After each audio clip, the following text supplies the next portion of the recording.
Hello guys, তো আমি স্নিগ্ধা অনেকদিন পর তোমাদের মাঝে নতুন একটি সিরিজ নিয়ে চলে আসলাম। তো আজকে আমরা ডোমেস্টিক গার্লফ্রেন্ড এপিসোড 4 নিয়ে কথা বলবো। হ্যালো বন্ধুরা, আজ আমি ওয়ানএক্সপেক্ট নামের একটি অ্যাপের কথা বলতে চাই। এই অ্যাপটির অফিসিয়াল পার্টনার হলো পিএসজি, বার্সেলোনা এবং আরো অনেক বড় কোম্পানি। এখানে ম্যাচগুলিতে টাকা লাগিয়ে বিএমডব্লিউ গাড়ি, আইফোন, ল্যাপটপ এবং আরো অনেক কিছু সহ নগদ পুরস্কার জেতার সুযোগ রয়েছে।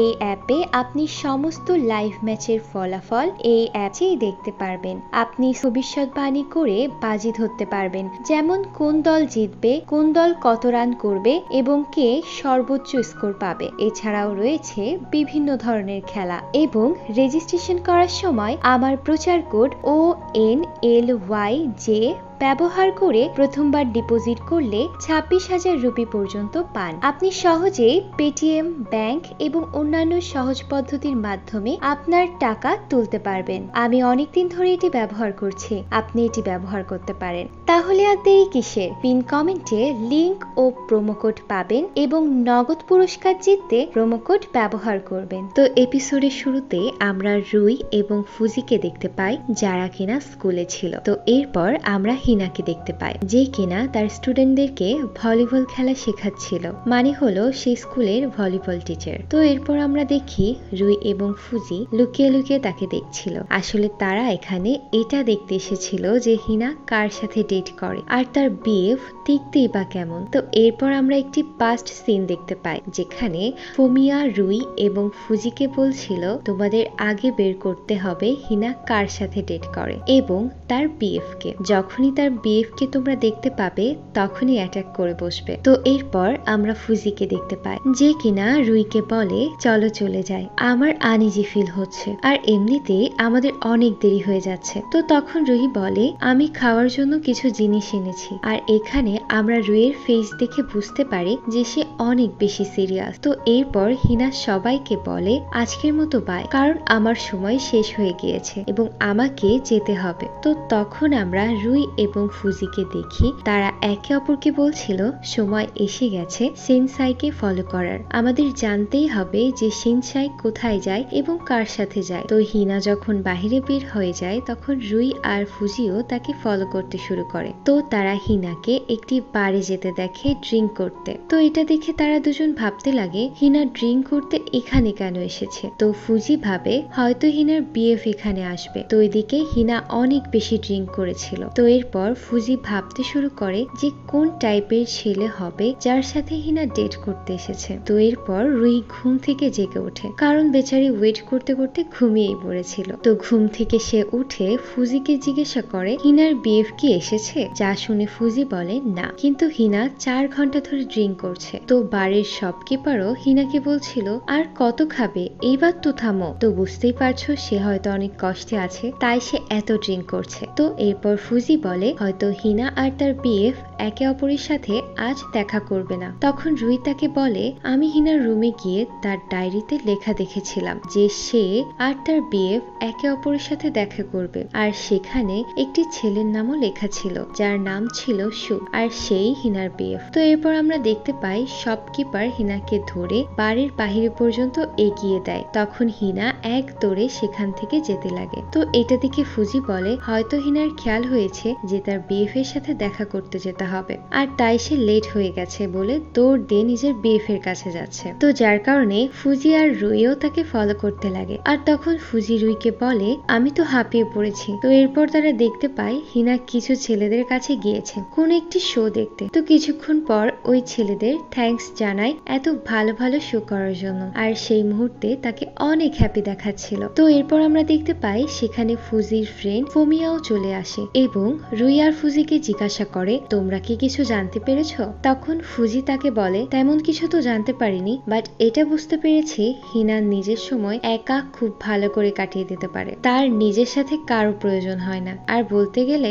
আমরা তো হিনার বিএফ এর ছায়া অবধি দেখতে পাইনি। তো এরপর আমরা দেখতে পাই হিনা এক জায়গায় কারো একজনের জন্য অনেকক্ষণ যাবত ওয়েট করছিল, আর ওদিকে রুই, ফুজি আর ফোমিয়া তাকে লুকিয়ে লুকিয়ে দেখছিল। তো কিছুক্ষণ পর সেখানে একটি মেয়ে আসে যাকে দেখে ফুজি বলে, তবে কি কোনো মেয়ের সাথে ডেট করছে সেনসাই? যা শুনে ফোমিয়া বলে, আরে না, হয়তো মেয়েটি হিনার কোনো স্টুডেন্টস হবে। তো এরপর আমরা দেখতে পাই যে মেয়েটি হিনার কাছে এসেছিল, যে তার ফিউচার প্ল্যান নিয়ে পরামর্শ নিতে চায় হিনার কাছে। আর হিনা অনেক ভালো একটা টিচার, যাকে কিনা স্কুলে সবাই অনেক সম্মান করে। তো এসব দেখে ফুজির মন হতাশ হয়ে পড়ে। তো এরপর সে ফোমিয়াকে বলে, কে হতে পারে আসলে ফুজির বিএফ, আমার জানতেই হবে। তো তখন ফোমিয়া বলে, আমার কাছে লাস্ট একটা উপায় আছে। তো এরপর আমরা ফুজি এবং রুইকে দেখতে পাই, যারা কিনা হিনার ফোন চুরি করে নেয় যখন সে গোসলখানায় ছিল। তো এরপর দেখা যায় যে রুই সেই ফোনটি হাতে নেয়, আর তখন ফুজি তাকে বলে, সু নামের ছেলেটিকে তাড়াতাড়ি কল দাও এবং তুমি হিনার মতো করে ভয়েস করে তার সাথে কথা বলো, যাতে করে সে তোমাকে সন্দেহ না করে বসে। তো এরপর রুই সাহস করে সেই ছেলেকে ফোন করে, কারণ তাদের জানতেই হবে হিনার বয়ফ্রেন্ড আসলে কে। তো এরপর ছেলেটি যখন ফোন রিসিভ করে তখন রুই অনেক ঘাবড়ে যায় এবং সে ভয় পেয়ে তাড়াতাড়ি করে ফোনটি কেটে দেয়। তো এরপর সে ফুজিকে বলে, আমার এই ভয়েসটা শুনে কেমন জানি লাগছে, আমি বুঝতে পারছিলাম না যে আমি কি কমিউনিকেশন করব সেই ছেলের সাথে, আমি খুব ভয় পেয়ে গেছি। কিন্তু তখনই আমরা দেখতে পাই ফুজি তাকে বলে, চেষ্টা করতে থাকো, কিছু না কিছু তো একটা করতেই হবে আমাদেরকে, তুমি আবারও ফোন করার ট্রাই করো। কিন্তু রুই ফোন করার আগেই সেই ছেলেটি তাকে আবারও ফোন করে। তো রুই ফোন রিসিভ করতে ছেলেটি তাকে বলে, তুমি কি ঠিক আছো হিনা? এই কথা শোনা মাত্রই রুই ভয়ে তাড়াতাড়ি করে ফোন কেটে দেয় এবং সে ফুজিকে বলে, আমার দ্বারা এটা হবে না। তো এরপর আমরা দেখতে পাই ফুজি এবং রুই ফোমিয়ার কাছে যায়, যেখানে ফোমিয়া কাজ করত সেই জায়গায়। তো সেখানে তারা ফোমিয়াকে সবটা খুলে বলে এবং সবকিছুই শুনে ফোমিয়া বলে, আমার এত বড় একটা ডিফিকাল্ট টাস্ক তোমাদের দেওয়া উচিত হয়নি। তো এটা শুনে ফুজি বলে, আমার মনে হয় না এরকম একটা কঠিন কাজ আমরা করতে পারবো। তো তখন ফোমিয়া তার বসকে এই পুরো বিষয়টা সম্পর্কে জানায় এবং তার পরামর্শ চায়। তো এটা শুনে বস বলে, আমার এই ভালোবাসার বিষয়গুলো শুনতে অনেক ভালো লাগে, তুমি কি আমাকে একটু ডিটেইলসে বলতে পারবে? তখন ফুজি সেই লোকটিকে বলে, আমরা অনেক বেশি স্ট্রাগল করেছি, আপনার কাছে যদি কোনো আইডিয়া থাকে তাহলে আপনি প্লিজ দয়া করে আমাদেরকে বলুন। তো নেক্সট সিনে আমরা দেখতে পাই যে হিনা ও সেই বারে এসেছিল তার বয়ফ্রেন্ডকে নিয়ে, যার সাথে সে রিলেশন করছিল। তো এরপর আমরা দেখতে পাই যে হিনার বয়ফ্রেন্ড হিনাকে জিজ্ঞাসা করে, এরা কারা, এরা কি তোমার স্টুডেন্ট? তখন হিনা বলে, এরা আমার ছোট ভাই বোন। তো তোমরা বুঝতেই পারছো সেই মুহূর্তে ফুজি কতটা রেগেছিল এবং ফুজি কোনো কিছু না ভেবে হিনার বয়ফ্রেন্ডের কলার ধরে এবং তাকে বলে, তুমি এখনই হিনার সাথে ব্রেকআপ করে নাও, আর তোমার সাহস কি করে হয় তুমি বিবাহিত হওয়ার পরেও হিনার সাথে প্রেম করছো? তখন সেই বারের বস ফুজিকে থামতে বলে, কিন্তু ফুজি কোনো মতেই কারোর কথা শোনার জন্য প্রস্তুতি ছিল না। সে শুধুমাত্র হিনার বয়ফ্রেন্ডকে জিজ্ঞাসা করে, তোমার কি কোনো লজ্জা শরম নেই? তুমি বিবাহিত থাকার পরেও আরেকটা মেয়ের জীবন নষ্ট করছো? তখন সেই বারের ওনার এসে বলে, এসব বিষয় এভাবে সলভ হবে না, এর থেকে ভালো তোমরা সবাই একসাথে বসো, তারপর এক এক করে সবগুলো বিষয় সলভ করো। তো ফুজি এই সকল বিষয়ে অনেক ইরিটেট ফিল করছিল, সে কোনো কিছু ভালো করে বুঝতে পারছিল না। আর তখন আমরা দেখতে পাই বস সকলের জন্য সিটিং অ্যারেঞ্জমেন্ট করে দেয়। তো এরপর আমরা দেখতে পাই যে হিনার বয়ফ্রেন্ড তার দেওয়া পরিচয় শুরু করে। সে বলে, আমি বুঝতে পারছি না আমি কোথা থেকে শুরু করব। তো আগে আমি আমার নিজেই পরিচয় দিই, আমার বয়স 32 বছর, আমি বিবাহিত, আর আমার কোনো বাচ্চা কাচ্চা নেই, আর আমার সাথে হিনার 2 বছর ধরে রিলেশন, আমার ওকে অনেক ভালো লাগে আর আমি ওকে অনেক ভালোবাসি, আর আমি বায়োলজি রিসার্চার, মানে হচ্ছে আমি একটি ইউনিভার্সিটির ল্যাবে কাজ করি। তো তখন রুই সরাসরি তাদের দুজনকে প্রশ্ন করে, তোমাদের মধ্য থেকে কে আগে প্রপোজ করেছিল ডেট করার জন্য? তো এটা শুনে সেই ছেলেটি বলে, আমাদের রিলেশন এত সহজ ছিল না, আমাদের অনেক কিছু সহ্য করতে হয়েছে, কারণ তোমরা সবাই অলরেডি জেনে গিয়েছো যে আমি বিবাহিত, আর তাই আমরা অফিসিয়ালি কখনো একে অপরকে ডেট করতে পারিনি। যা শুনে হিনা সেই ছেলেটিকে বলে, এসব প্লিজ বলো না, কারণ এসবে তোমার কোনো দোষ নেই, তুমি এসব ঝামেলার মধ্যে আটকে গিয়েছিলে। তো এইসব দেখে ফুজিরও অনেক খারাপ লাগে, কারণ হিনা সেই ছেলেটির সাপোর্টে কথা বলছিল। তো এরপর সেই সেই ছেলেটি বলে, আমি অলরেডি এটাও জেনে গিয়েছি যে তোমাদের ফ্যামিলি এক হয়ে গেছে। তো তখন ফুজি তাকে সরাসরি বলে দেয় যে তোমার কি কোনো লজ্জাবোধ নেই? তুমি অলরেডি বিবাহিত থাকার পরেও কেন অন্য একটি মেয়ের জীবন নষ্ট করছো? তুমি এত বড় হওয়ার পরেও তো দেখছি তোমার মাথায় বুদ্ধি নামক কোনো জিনিস নেই। যা শুনে সেই ছেলেটিও চুপ করে বসে থাকে না। সে বলে, আমি হিনাকে ভালোবাসি, আর দুনিয়া উল্টে গেলেও আমি শুধুমাত্র হিনাকেই ভালোবেসে যাব।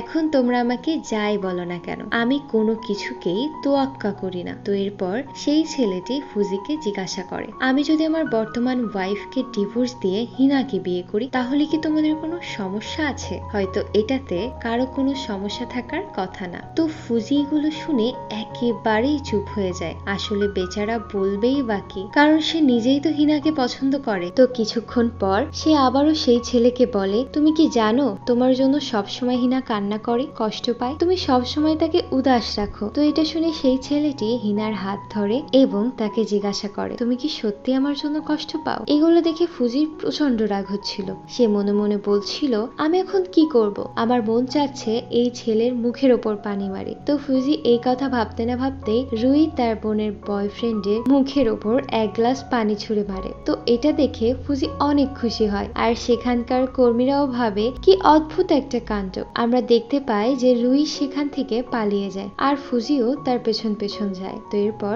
ফুজি রুইকে বলে, আমি বুঝতে পেরেছি তোমার মনের ভেতর এখন কি চলছে, কিন্তু এখন আমরা কি বা করতে পারি? সবকিছু যেন কেমন হয়ে গিয়েছে, পুরাই অদ্ভুত। সবকিছু অনেক বেটারও হতে পারত, কিন্তু কোনো কিছুই তেমন হয়নি। আমার মন চাইছে সেই ছেলেকে গিয়ে একটা ঘুষি মারি। যদি তোমার মত থাকে তাহলে চলো আমরা দুজনে মিলে একসাথে গিয়ে তাকে ঘুষি মারি। কিন্তু সেই মুহূর্তে আমরা দেখতে পাই রুই এসে ফুজিকে জড়িয়ে ধরে কান্না করতে লাগে। তখন ফুজিও রুইকে জড়িয়ে ধরে, কারণ ফুজি অনেক ইমোশনাল হয়ে পড়েছিল। তো অন্যদিকে আমরা দেখতে পাই যে হিনা তার বয়ফ্রেন্ডের সাথে কথা বলছিল। তো হিনা তার বোনের কর্মকাণ্ডের জন্য নিজের বয়ফ্রেন্ডের কাছে সরি চায়। তখন তার বয়ফ্রেন্ড বলে, ইটস ওকে, বাট আমার মনে হয় ফুজি তোমাকে পছন্দ করে। তো এটা শুনে হিনা বলে, আরে এসব কি বলছো? এগুলো কখনো পসিবল না, কারণ আমরা এখন ভাই বোন। তো এরপর সে তার বয়ফ্রেন্ডকে বলে, আমার ফুজির সাথে কোনো রিলেশন নেই, আর আমার মনে হয় আমাদের কিছুদিন একে অপরের সাথে দেখা না করা উচিত, কারণ সবকিছু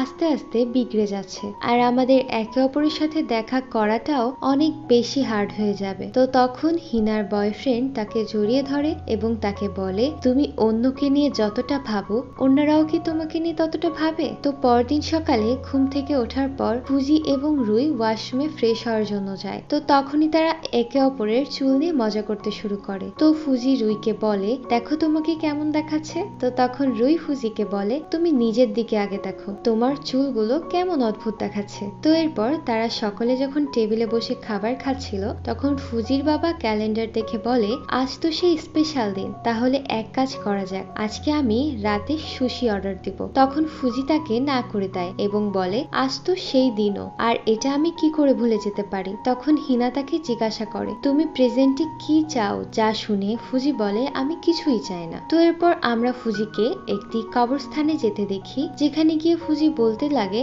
আমি প্রতি বছর এই দিনটিতে এখানে আসি। আসলে 10 বছর আগে তার মা মারা গিয়েছিল, আর এখানে সে তার মায়ের কবর দেখতে আসে। তো এরপর আমরা দেখতে পাই যে সেখানে হিনা এবং রুইও আসে, যাদেরকে দেখে ফুজি জিজ্ঞাসা করে, তোমরা এখানে কি করে আসলে? তো এটা শুনে হিনা বলে, আমরা তো তোমার মা সম্পর্কে তেমন কিছু জানতাম না, তাই তোমার বাবা আমাদেরকে এখানে পাঠিয়েছে। এবং হিনা তার সাথে করে একটি খাবারও আনে। তো এরপর হিনা ফুজিকে বলে, আমি আমার বয়ফ্রেন্ডের সাথে ব্রেকআপ করে নিয়েছি, কারণ সে 1 বছর ধরে একই কথা বলে যাচ্ছে, সে তার পুরনো ওয়াইফকে ডিভোর্স দিয়ে আমাকে বিয়ে করবে, কিন্তু এখনো সে এই কাজটি করেনি। আমার কাছে আমার ফ্যামিলির গুরুত্ব সবচেয়ে বেশি, তাই আমি সেই ছেলের সাথে ব্রেকআপ করে নিজের ফ্যামিলি চুজ করেছি। তো এই কথা শুনে ফুজির মুখে যে হাসির রেখা ফোটে এবং তার মনের মধ্যে যে কি আনন্দের বন্যা বয়ে চলে তা আমি তোমাদেরকে বলে বোঝাতে পারবো না। তো এরপর তারা তিনজন মিলে ফুজির মায়ের কবরের সামনে গিয়ে প্রার্থনা করে, আর